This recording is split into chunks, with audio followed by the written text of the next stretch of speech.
Oke, baik, bismillahirrahmanirrahim. Assalamualaikum warahmatullahi wabarakatuh. Alhamdulillah, Nabi nasta'in ala berkadin. Wassalatu wassalamu ala asyrofil anbiya'i wal mursalin wa ala alihi washabihi ajmain wa ba'du.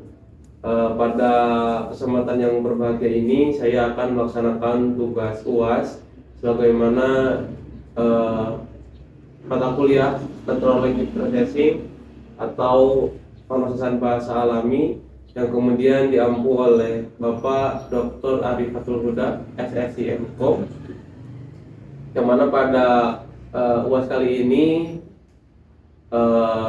mahasiswa ataupun saya akan mencoba mengimplementasikan daripada bab berbab ataupun yang sudah ditugaskan dari bab tersebut, dari buku tersebut. Semoga tugas UAS kali ini menjadi memberikan pemahaman kepada saya. Terima kasih Bapak telah mengajarkan saya. Oke, langsung saja kepada codingan ataupun kepada implementasi yang telah saya kerjakan. Nah, di sini tentu jelas bahwa hal yang paling fundamental daripada buku itu yaitu tentang word ending, di mana daripada kata ditransformasi menjadi angka numerik yang hadir di vektor untuk mencoba membaca huruf yang diberikan oleh kami, karena pada dasarnya komputer itu tidak bisa memahami daripada huruf tersebut. Komputer hanya bisa memahami angka. Nah, kemudian hal yang paling fundamental juga ada fungsi softmax, yang mana softmax tersebut masuk ke dalam model klasifikasi kalimat. Daripada hal tersebut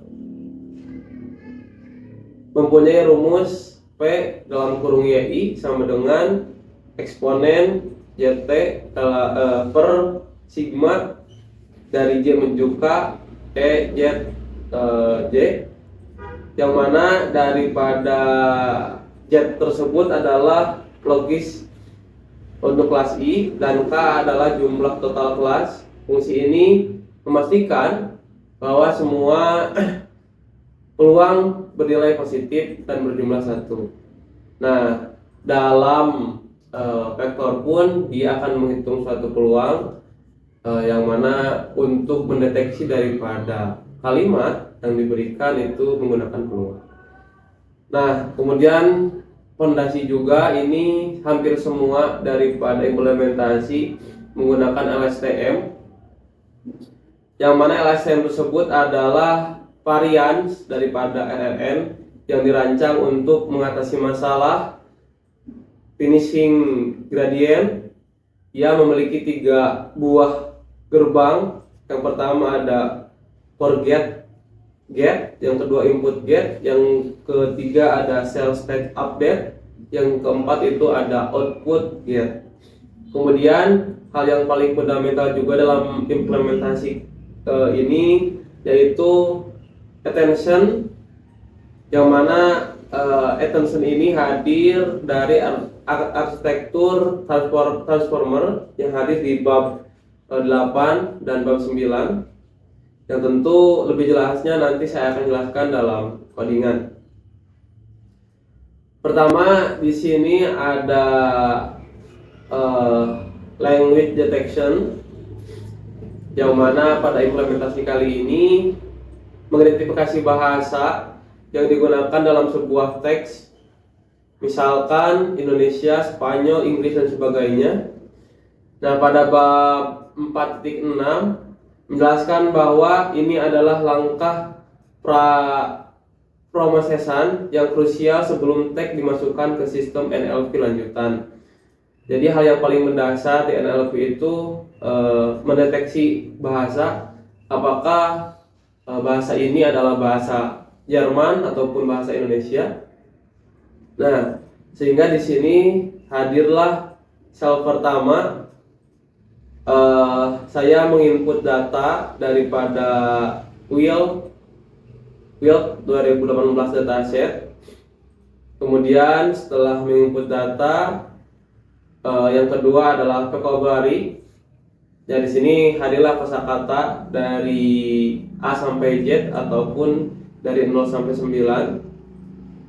Kemudian di sel ketiga juga di sini ada model definition.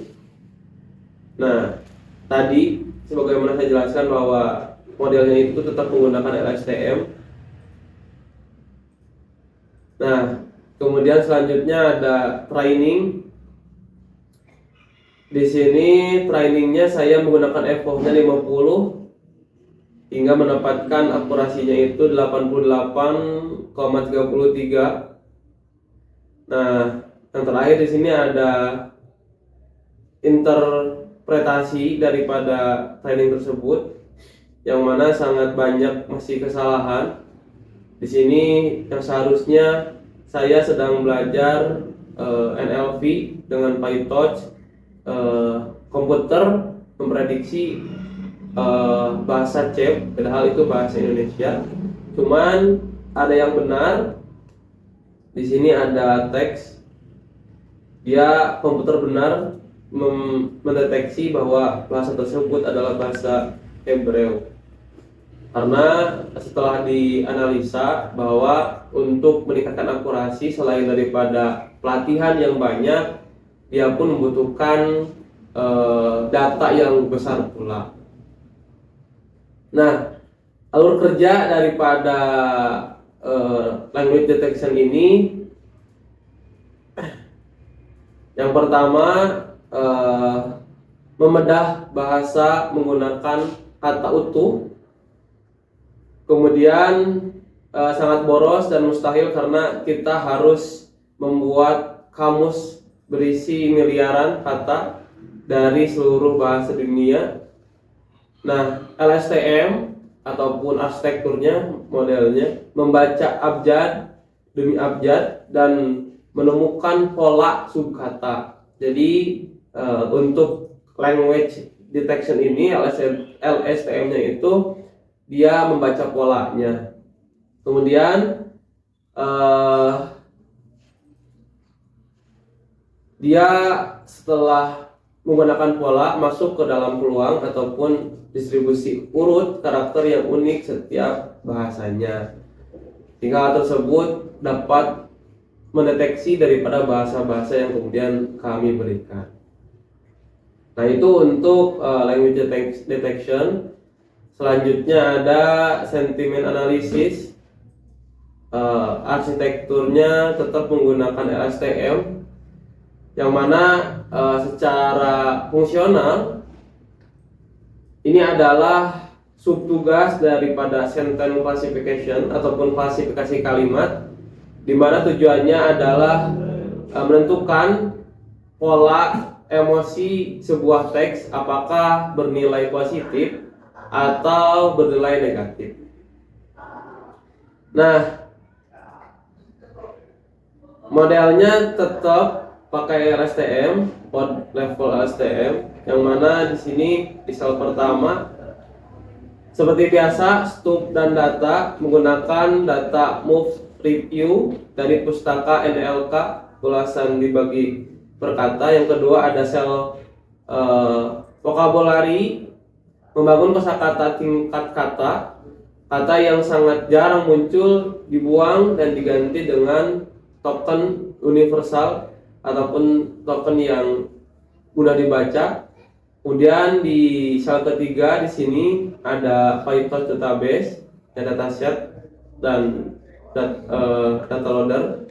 Ya, kata-kata dipetakan kepada angka, dibungkus menjadi tensor lalu dipaketkan menggunakan fetch sequence. Kemudian di sel keempat di sini ada model arsitektur, yang mana dijelas bahwa arsitekturnya itu menggunakan embedding LSTM kemudian linear. Selanjutnya ada sel kelima. Di sini ada training atau pelatihan model menggunakan course entry free loss. Dan yang terakhir di sini ada interface, bahwa tadi di awal komputer ataupun AI coba membaca bahwa ulasan yang diberikan oleh orang apakah bersifat negatif ataupun positif. Dibuktikan dengan ini. Di sini ada beberapa kata ataupun teks yang positif, ada pula yang negatif, ada positif, ada pula yang negatif, sehingga dapat diartikan bahwa model ini mampu membaca positif ataupun negatif daripada kata yang diberikan oleh manusia. Contohnya misalkan film ini baik karena memberikan pelajaran yang sangat luar biasa. Nah, itu masuk ke bahasa positif ataupun sentimen yang positif. Ada lagi yang misalkan mengatakan film ini sangat lama dan gak mudah dipahami. Nah, itu masuk ke dalam sentimen kata yang negatif, sehingga para perusahaan ataupun para pembuat film bisa memberikan ataupun menentukan nilai berapa yang kemudian hadir daripada kata menjadi nilai. Selanjutnya ada post tagger. Post tagger di sini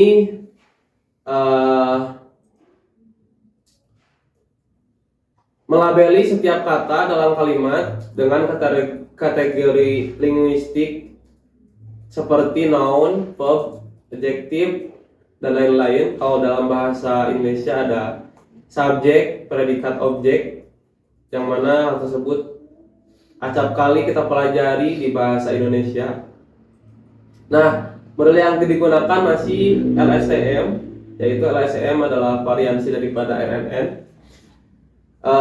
Seperti di sel pertama seperti tadi, bahwa di sel pertama pasti stop data loading, yang mana datanya itu daripada Universitas Tagset yang bernama NLTK Brow Corpus and Universitas Tagset. Nah, di sini hadir beberapa data yang kemudian dibuat suatu vocabulary, memiliki dua kosakata terpisah, satu word vocab untuk teks masuk dan satu tag vocab untuk kategori post tag, yang mana vocabulary size-nya itu ada 7109 words. Kemudian di sel selanjutnya ada PyTorch dan data loader. Nah, kalimat masuk X dan label kelas Y sama-sama panjang dan sama-sama depending. Kemudian di sini ada arsitektur daripada model. Seperti tadi, arsitekturnya itu dari mulai embedding, kemudian LSTM, kemudian linear ataupun NN linear. Terus yang kelima, di sini ada training ataupun pelatihan model. Saya memberikan epochnya 7, sehingga dapat dilihat di sini training ACC-nya 97,44%, kemudian eval ACC-nya itu ada 92,51%. Nah, sehingga di sini ada interpretasi. Nah, ada kata the dog at the apple. The itu dia memprediksi death, kemudian dog noun, at verb the death, apple noun. Nah, memang akurasinya dalam epochnya itu sudah besar, cuman untuk bisa memahami, memprediksi daripada kalimat itu masuk kepada verb, noun, atau kalau dalam bahasa Indonesia subjek, objek, predikat, keterangan, memang akurasinya dalam EPO udah gede. Tetapi untuk bisa komputer memahami lebih dalam, itu membutuhkan data yang begitu besar pula. karena data yang saya ambil tadi hanya 7.109 begitu. Nah, cara kerja daripada Postgres ini berbeda dengan klasifikasi statement yang memetakan banyaknya kata menjadi satu tebakan many to many. Nah, sequence labeling memetakan setiap kata menjadi satu tebakan many to many. Kalau tadi klasifikasi sentimen itu many to one. Nah, kalau post ini many to many. Nah, lapisan NN linear dipanggil pada setiap pijakan waktu T, bukan hanya pada akhir kalimat aja. Kemudian ada ambiguitas konteks. Kata book bisa berarti kata benda ataupun kata kerja. Nah, di sini LSTM sempurna untuk tugas ini karena prediksi untuk kata pada langkah ke T tidak hanya bergantung pada kata itu sendiri, melainkan bertumpu pada head state ataupun HT yang mengandung rekam jejak kata-kata yang sebelumnya.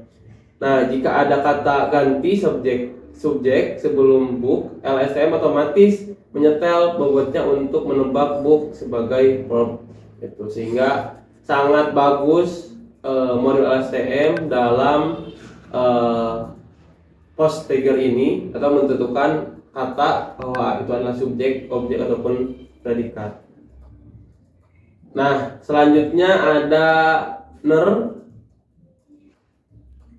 Nah, ner di sini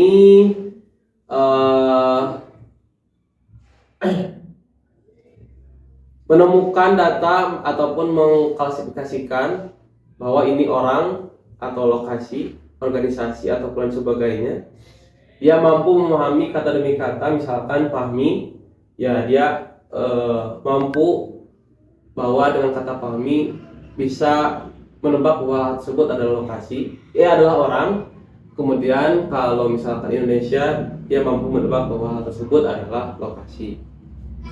Nah, seperti yang pertama di sel pertama itu ada scoop data loading, yang mana aku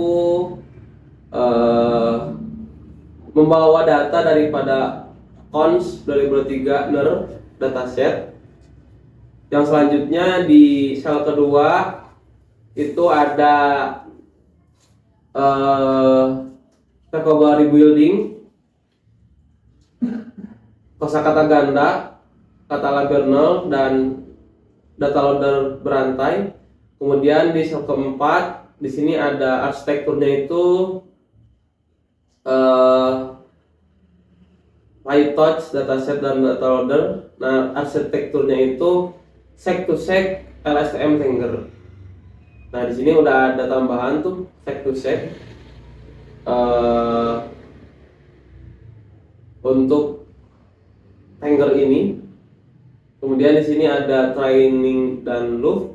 Saya epochnya itu 10, hingga akurasinya ini ada ACC-nya 94,45%, rate-nya itu 94,17%, rate-nya itu 94,45%, dan VI-nya itu 94,24%. Nah, sehingga interpretasinya itu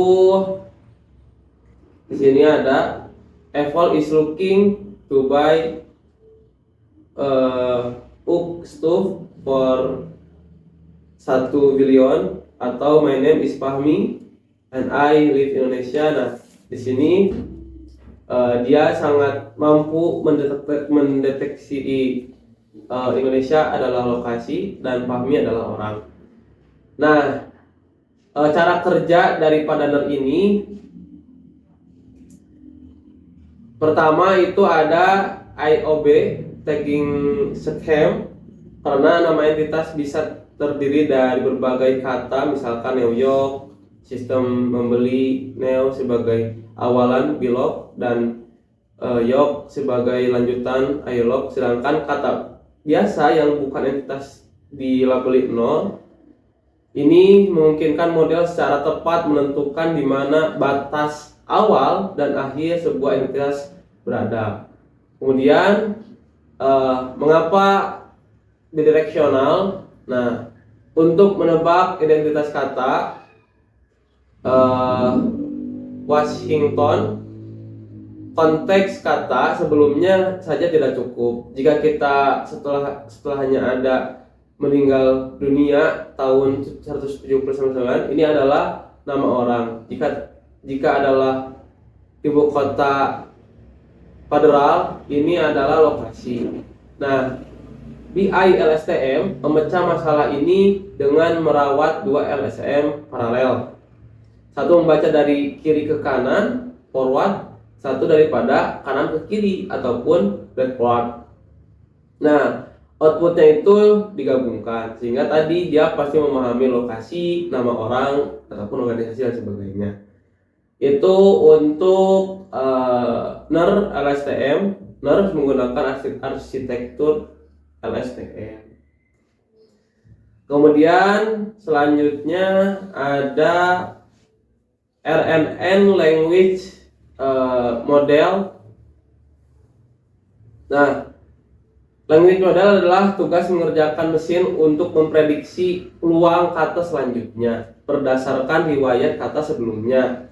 Di bab 5.5 sampai 5.6 menyebutnya sebagai unconditional generation ataupun pembuatan teks bersyarat, dan menyatakan bahwa language modeling adalah salah satu konsep terpenting dalam NLP ataupun pemrosesan bahasa alami. Nah, langsung kita masuk ke dalam codingannya. Pertama, di sini sebagaimana tadi pasti ada stuk, data, dan loading. Saya membawa datanya itu daripada NLTK Grow Corpus, yang mana loadednya itu ada 5.000, training centernya itu ada 10.000. Kemudian di sini ada vocabulary building. Nah, di sini dia menghasilkan ukuran vocabnya itu 6.244. Ini untuk NLP sangat kecil. Kemudian di sini ada dataset dan data loader. Nah, selanjutnya ada model arsitektur. Nah, arsitekturnya itu RNN language model.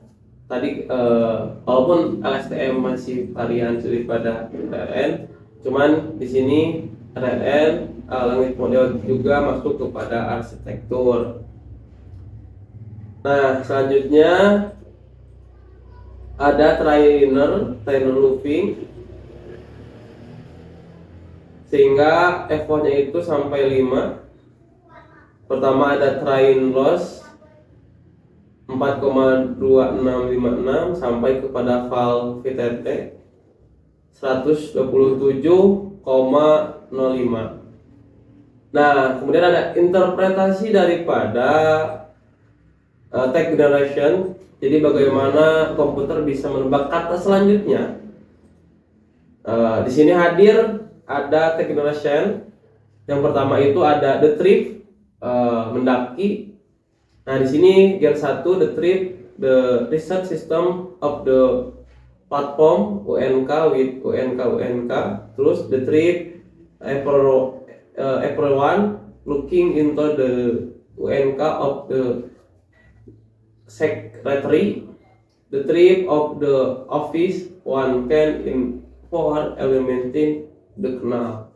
Nah, jadi ketika ada kata the trip itu komputer bisa mendeteksi, ada beberapa deteksi ini sampai gen 3, sehingga kalau dalam bahasa Indonesia misalkan saya mengatakan membeli, nah pasti komputer misalkan dia mendeteksi membeli makanan, membeli barang, ataupun membeli motor sekalipun.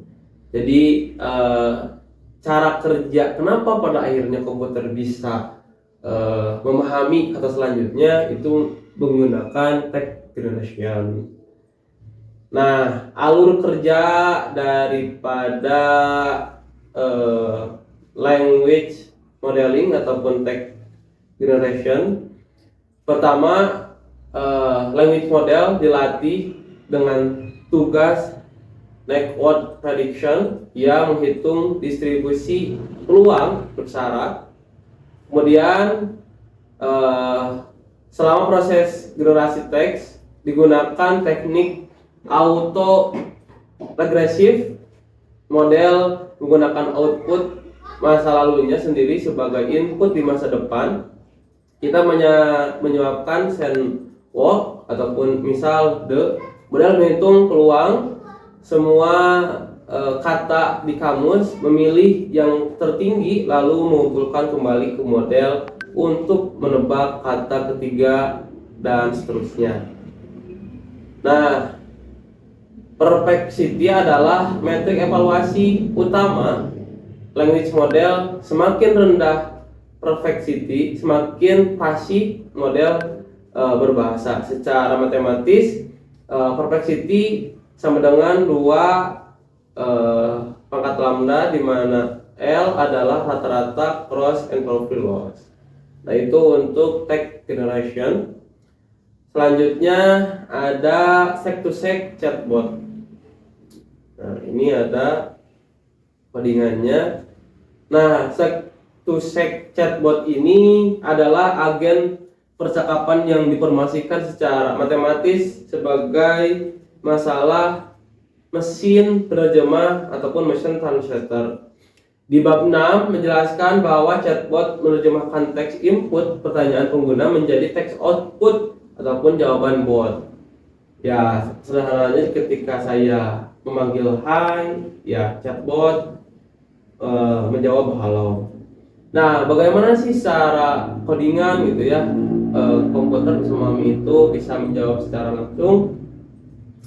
Nah, di sini pertama seperti biasa stub data loading. Saya membawa download jadi chatterbot dialog corpus.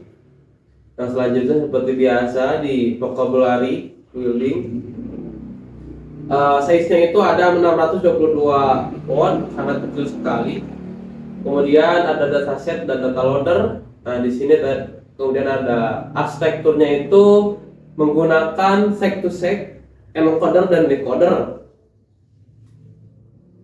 Nah, setelah itu ada training loop.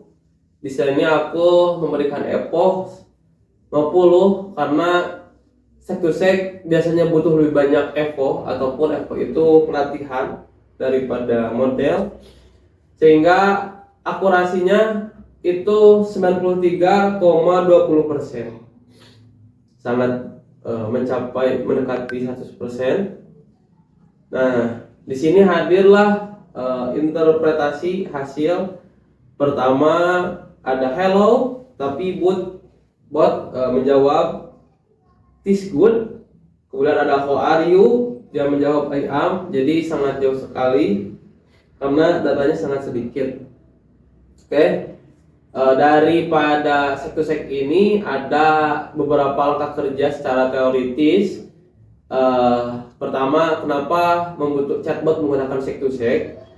Pertama, RNN bisa mengharuskan panjangnya input dan output sama seperti Postanger. Bagaimana jika user bertanya 3 kali how are you dan bot ingin menjawab 5 kata I am fine thank you.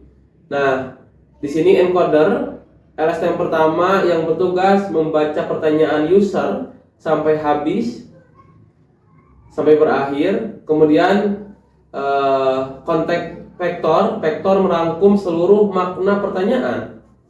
Terus buku juga menyebutkan encoder berusaha menjalankan seluruh makna kalimat ke dalam satu titik vektor yang sempit. Nah, setelah encoder ada decoder. LSTM kedua yang merupakan language model independent, ia diinisiasi menggunakan konteks vektor dan encoder sebagai bekal ingatan awal, lalu memulai merangkai kata satu persatu. Kemudian setelah decoder ada teacher parsing, di mana training decoder disuapi jawaban yang benar agar pergerakan lossnya lebih stabil. Kemudian setelah itu ada greedy decoder. saat interface model mengambil data peluang teratas terus menerus hingga mencetak token N. Terus setelah itu ada beam search alternatif. Buku juga menyebutkan teknik beam search yang mempertahankan kuadrat terbaik secara simultan untuk menghasilkan jawaban yang lebih beragam. Nah, itu seg to seg. Oke, selanjutnya kita masuk ke CNN Tech classification, yang mana di sini klasifikasi tag menggunakan pengganakan yang secara fundamental berbeda daripada RNN. Nah, di bab 7.1 menjelaskan bahwa CNN, tadi RNN, sekarang CNN. Nah, CNN beroperasi sebagai pendeteksi pola yang melihat kalimat secara holistik, bukan spesial. Nah, kita langsung masuk ke codingannya. Seperti pertama, pada sel pertama itu ada stub dan data loader. Di sini sama menggunakan data MLX Lopis review. Nah, setelah kita mendownload data, kemudian kita vocabulary. Di sini ada sekitar size-nya 8.248, cukup lumayan besar dibanding vocabulary yang lain. Kemudian di sini ada modelnya CNN, model arsitektur. Nah, setelah itu ada seperti training loop, pengulangan pelatihan. Di sini ada F-nya itu 20, sehingga akurasinya itu pertama train loss ACC-nya 90,94%, kemudian fall loss-nya itu 74%, sehingga di sini sangat akurasi banget. Nah, hasilnya itu this in the best movies itu positif. Nah, kemudian complain with time itu negatif, sehingga dia paham gitu ya, lebih paham kalau menggunakan arsitektur CNN, kata yang diulas oleh setiap manusia. Nah, untuk cara kerjanya itu ada konvolasi atau filter kernel berukuran berbeda, meluncur di atas metrik emerging kalimat. Nah, filter ini secara matematis melakukan operasi dot product antara bobotnya dengan segmen teks. Jika ada kecocokan pola, misalkan frasa sangat buruk ataupun luar biasa, skor aktivasi meledak tinggi. Jika tidak cocok, aktivasi relu meretak, skor menjadi 0. Gitu. Terus selain konvolasi ada max polling. Dari seluruh posisi di mana filter meluncur, lapisan max polling hanya mengambil satu nilai tertinggi dari setiap filter. Ini memberikan properti translation interface, tidak peduli di paragraf manapun frasa kecil disembunyikan. Nah, di sini CNN akan menangkapnya. Nah, kemudian di sini ada contextual dan classification. Nilai tinggi dari semua filter berbagai ukuran dibangun menjadi satu vektor fitur, lalu dimasukkan ke linear layer untuk diklasifikasi akhir, sehingga akhirnya itu pasti ada positif atau negatif. Oke, selanjutnya di sini ada transformer.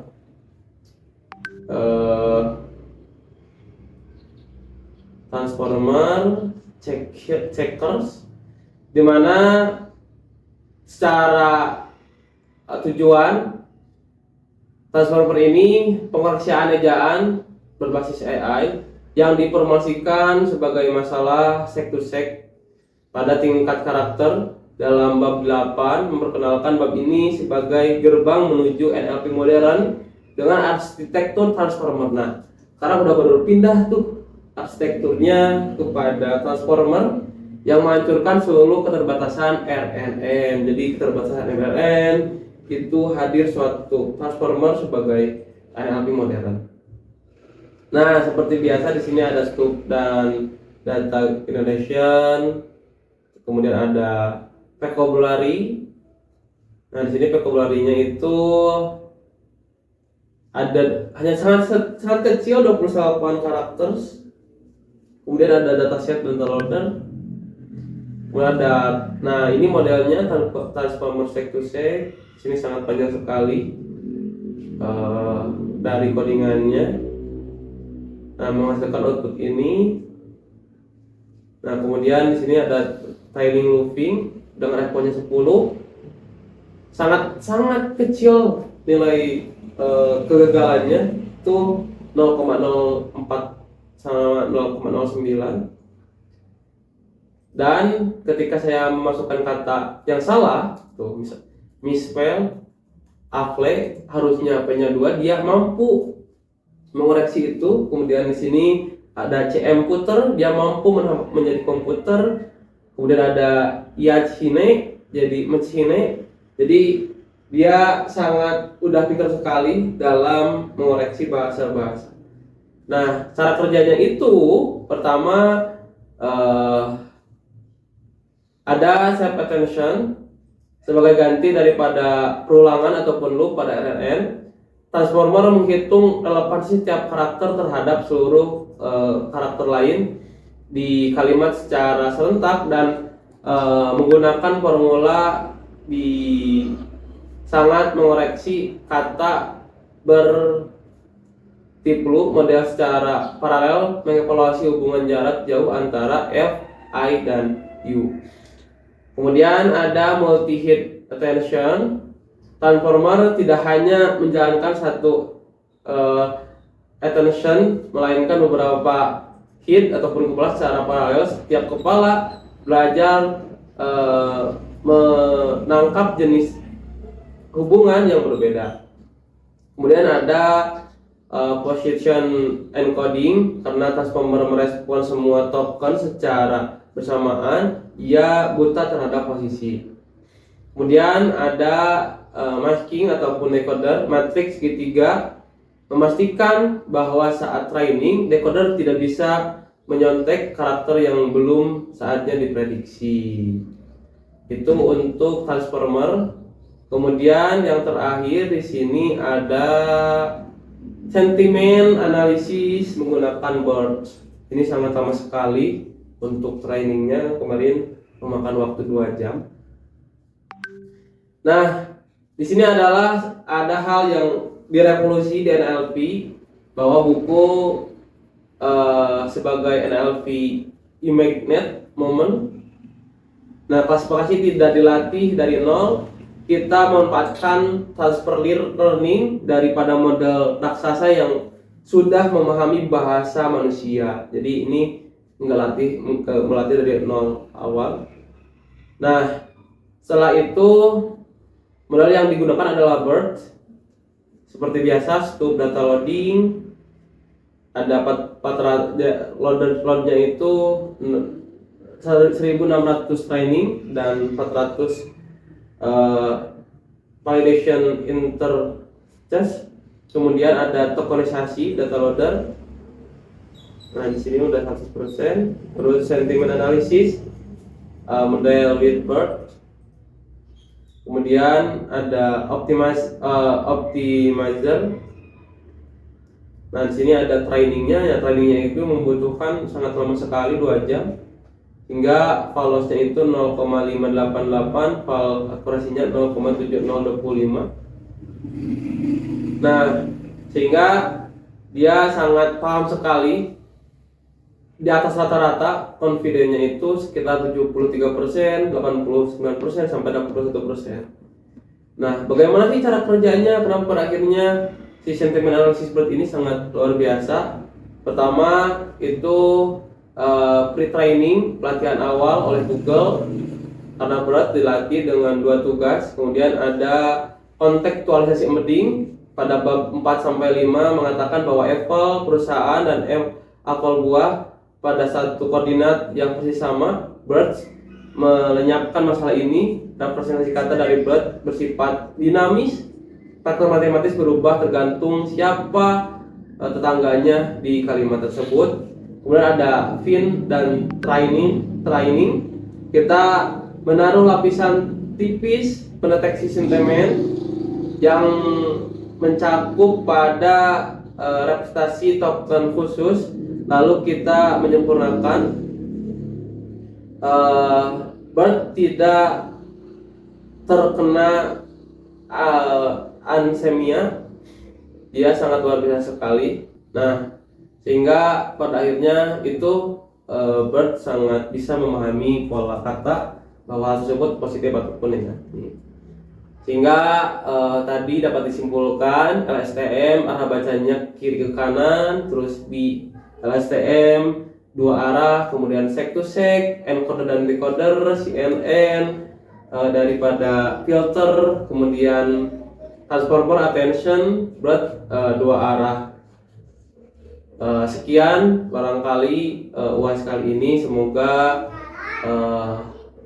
bisa memberikan manfaat bagi keseluruhan yang melihat video ini, dan khususnya bagi saya. Dan ucapan terima kasih yang sangat setinggi-tingginya kepada Bapak Arif yang telah memberikan pelajaran ke saya sebagai mahasiswa, dan kepada teman-teman terima kasih sudah berjuang bersama untuk memahami bagaimana bahasa alami diproses.